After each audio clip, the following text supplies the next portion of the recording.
Hi, cost of liposuction അഥവാ ഇതിന് എത്രത്തോളം വില വരുന്നുണ്ട്, ചെലവ് എത്രത്തോളം വരും എന്നുള്ളത് വളരെ കോമൺ ആയിട്ട് ചോദിക്കുന്ന ഒരു ചോദ്യമാണ്.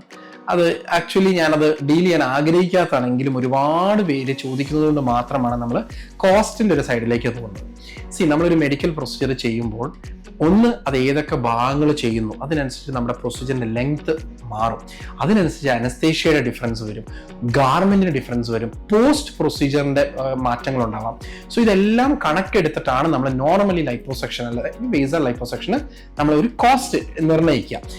പ്രൈസ് സെൻസിറ്റീവ് ആണ്. കോസ്റ്റ് സെൻസിറ്റീവ് ആണെങ്കിൽ ആക്ച്വലി നമുക്ക് കട്ട് ഡൗൺ ചെയ്യാൻ പറ്റുന്ന പ്രോബ്ലംസ് ഇല്ലാതെ, നമുക്ക് ചെയ്യുന്ന പേഷ്യന്റിന് ബുദ്ധിമുട്ടില്ലാതെ നമുക്ക് കോസ്റ്റ് കട്ട് ഡൗൺ ചെയ്യാവുന്ന ഒരുപാട് ഫാക്ടേഴ്സ് ഉണ്ട്. ലൈക്ക് നമ്മുടെ ഏരിയാസ്, നമ്മൾ ചെയ്യാൻ ആഗ്രഹിക്കുന്ന ഏരിയാസ് കട്ട് ഡൗൺ ചെയ്യുക, അല്ലെങ്കിൽ കുറച്ച് വെയിറ്റ് ലോസ് വരുത്തുക, അത് കഴിഞ്ഞിട്ട് നമ്മൾ ചെയ്യുക. ഇങ്ങനെ ഒരുപാട് കാര്യങ്ങൾ വെച്ചാൽ നമുക്ക് ആക്ച്വലി കോസ്റ്റ് നിങ്ങളുടെ ബഡ്ജറ്റിലേക്ക് കൊണ്ടുവരാൻ പറ്റും. ബട്ട് കോസ്റ്റ് മാത്രം നിങ്ങൾ ഫാക്ടറായിട്ട് എടുത്ത് നമ്മൾ പ്രൊസീജിയർ ചെയ്യണോ വേണ്ടോ എന്നുള്ളത് തീരുമാനിക്കരുത്.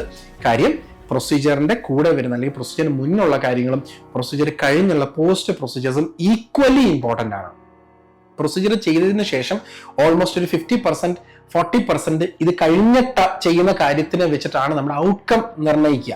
അതുകൊണ്ട് pre procedure, procedure and post പ്രൊസീജിയറും കണക്കിലെടുത്തിട്ട് നിങ്ങൾ അതിന് കോസ്റ്റും കാര്യങ്ങളും നോക്കാൻ പാടുള്ളൂ. അതിനുശേഷമേ പ്രൊസീജിയർ ചെയ്യാൻ പാടുള്ളൂ.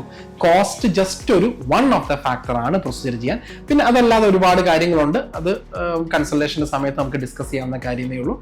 That's about the cost.